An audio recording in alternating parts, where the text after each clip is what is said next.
troubles. At doon sa verse 6 nga po, sabi doon, seek the Lord while He may be found. Call on Him while He is near. So may pangako po ang Diyos at may imbitasyon ng Panginoon.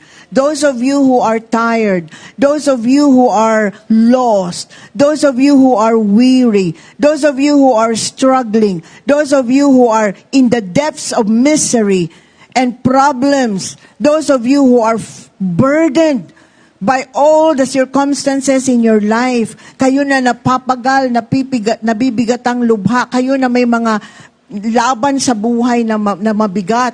Ito man ay emosyonal, spiritual, physical, and financial. Whatever is your struggle, the invitation is being extended to you. Seek the Lord. Call on Him. Ikaw ay tinatawagan ng Diyos na tumawag sa Kanya. Ikaw ay tinatawagan ng Diyos na hanapin Siya. At ang pangako'y makakasumpong ka.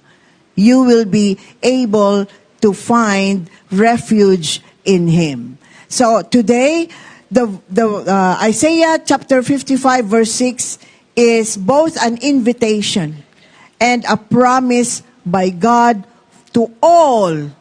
Sa lahat po. Amen? Ano man ang relihiyon mo, ano man ang kinabibilangan mo, ano man ang gender mo, ano man ang status mo sa buhay, God is inviting you to seek Him.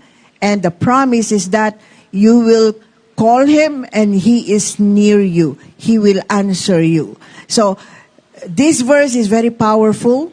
At the same time, it is urging us to take action so that we can build our relationship with God.